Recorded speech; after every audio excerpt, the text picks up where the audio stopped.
14h-16h, Brigitte Lahaie, Sud Radio. Nous sommes avec Franck Martin qui vous donne les recettes du bonheur et bien sûr vous pouvez vous aussi réagir. Nous avons Émilie qui nous appelle et elle a un petit truc qui va peut-être vous plaire, Franck Martin. Bonjour Émilie. Bonjour à tous les deux. Bonjour Émilie. Merci d'être avec nous. Alors dites-nous, qu'est-ce que vous faites ? Alors, il y a quelque chose que je fais depuis déjà quelques années et je trouve que ça a vraiment, sans exagérer, changé ma vie. C'est tout bête, c'est que si je sens qu'il y a quelque chose qui me tracasse, si ça va pas très bien, je l'écris dans un carnet. Et tout de suite, j'ai l'impression que de voir en mots mes idées un peu noires, ça les rend moins impressionnantes, quelque part, de les sortir de moi. Et je me rends compte que ça m'aide vraiment à prendre du recul sur une espèce de tempête d'émotions qui peut avoir lieu parfois. Vous avez un exemple comme ça que vous pourriez nous donner ? Par exemple, si je m'inquiète pour mes parents, oui, qui vieillissent comme les parents de beaucoup de monde, je pense. Comme tous les parents. Comme nous d'ailleurs aussi. D'écrire ce qui m'inquiète, de les voir devenir de plus en plus âgés. Je sais pas, juste de le sortir de moi, ça me permet de me dire ok, là en fait c'est mon esprit qui est en train de partir au quart de tour et c'est pas la réalité du moment présent comme c'est ce que vous disiez un petit peu avant. Et ça m'aide vraiment à voir que... C'est une super manière.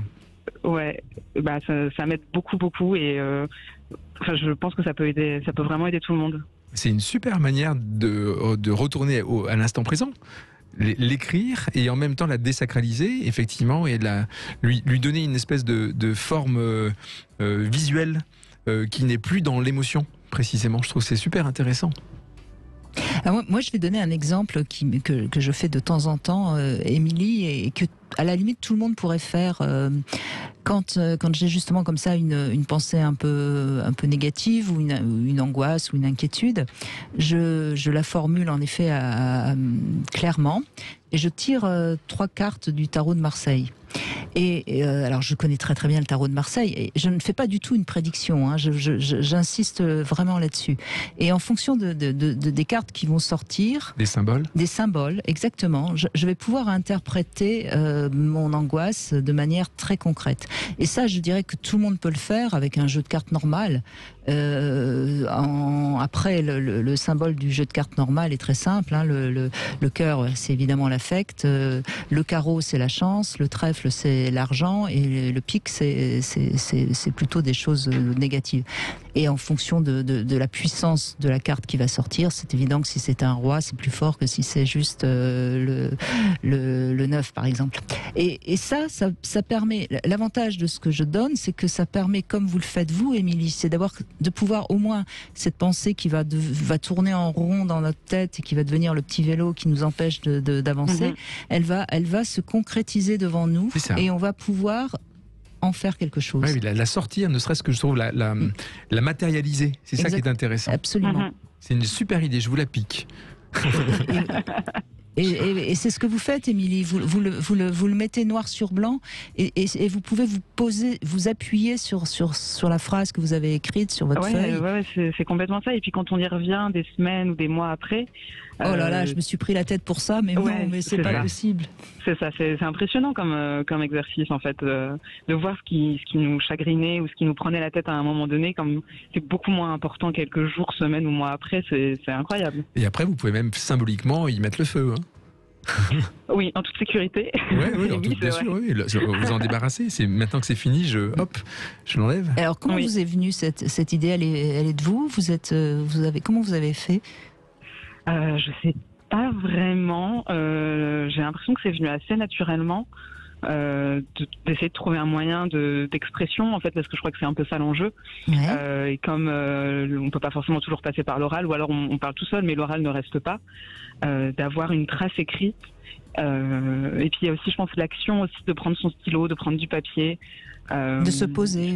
Oui, je sais pas, il y a un côté rituel presque un peu qui est aussi très agréable. Il y a un truc génial qui ressemble à ça et qui est super intéressant, que je fais faire aussi de temps en temps à des gens avec lesquels je travaille, c'est de faire du collage. Ouais. Et oui, c'est en fait vous prenez tout un petit tas de journaux, de magazines, et puis donc vous écrivez comme vous venez de le faire. Donc la pensée compulsive ou ce qui est là, qui vous prend la tête, et puis vous prenez dans les journaux des images qui correspondent à ça, et vous les collez en faisant un joli collage. Et éventuellement, ce que vous pouvez même faire, c'est vous amuser à coller ce que vous aimeriez à la place. Vous savez, tout à l'heure, je ne sais pas si vous entendiez, on disait souvent on est concentré sur ce qu'on n'aime pas, sur l'état indésirable, l'état qui nous fait souffrir, et on a du mal, je disais tout à l'heure à Brigitte, quand quelqu'un vient et me dit j'ai un problème, je dis oui, t'as pas fini ta phrase, c'est à résoudre. Et donc la deuxième partie du collage, c'est précisément de coller tous les éléments que vous allez trouver dans des magazines et qui vont représenter ce que vous souhaitez. Et c'est juste génial de passer de l'un à l'autre. Alors ça vous oblige à concrétiser, à matérialiser l'idée, et 2, ça vous oblige aussi à la voir en positif. Ça peut être un mix de nos deux trucs là, c'est pas mal ce que vous avez dit. Ouais. Sympa. Et ça marche du coup. Ouais. C'est bon, ça marche plus ou moins, dans le sens où ça dépend de à quel point le souci est important ou pas. Oui, voilà. Mais globalement, en tout cas, c'est très relaxant. Et je pense que sans aucun doute. Et puis, si vous avez un vrai grave problème, rien que de le marquer, vous allez réaliser si vous pouvez y faire quelque chose ou pas. Oui, complètement. Et si vous pouvez rien y faire, vous allez essayer de penser à autre chose, parce que oui, ça permet de lâcher prise. Exactement, oui, absolument. Alors que sinon, vous continuez à tourner en rond votre problème dans la tête, ou vous en parlez à des gens qui, de toute façon, ne vous écoutent pas. Tandis qu'au moins, vous écoutez vous-même. Ouais, complètement. Vous vous écoutez, vous êtes en relation avec vous-même. Ouais. Et pour peu que vous vous appliquiez à bien écrire, vous êtes là encore plus dans l'instant présent. Ah oui, c'est vrai. D'écrire avec élégance. Ouais, complètement. Et ça vous arrive de relire 13 ans, enfin de ce que vous auriez écrit il y a 3 ans, 4 ans 13 ans. Ouais, peut-être pas 13 ans, mais parce que je ne faisais pas encore à l'époque, mais oui, ce que j'ai pu écrire il y a quelques années, et à chaque fois c'est très étrange comme impression, parce que c'est vraiment se replonger dans l'état émotionnel, par exemple, dans lequel on était il y a quelques années, et surtout à chaque fois je me dis waouh, ce truc qui me semblait vraiment insurmontable à l'époque était en fait complètement surmontable, et ça va tellement mieux aujourd'hui. Oui, j'ai progressé. Ouais. Vous avez dû grandir beaucoup grâce à ça, oui. Ah, vraiment, je le conseille beaucoup en tout cas. Et ce qui est formidable dans ce que vous nous racontez, Émilie, c'est qu'aujourd'hui, ça vous donne confiance en vous. C'est-à-dire que vous savez aujourd'hui que, bien sûr, comme le disait Franck Martin, la vie, c'est pas un long fleuve tranquille, mais vous savez que quand vous rencontrez un problème, vous êtes capable d'y faire face. Ouais. Puisque vous avez dépassé plein de choses et vous en avez la preuve. Oui, et puis ça peut aussi être un moyen de se souvenir aussi de choses positives, dans le sens de se dire, ça m'arrive d'écrire, j'ai passé un super moment avec un tel, et de me dire, en fait, je suis vraiment heureuse d'avoir eu ce moment. Et je pense que c'est aussi important d'écrire des choses comme ça. Et puis, les écrire, ça vous évite de penser au pourquoi.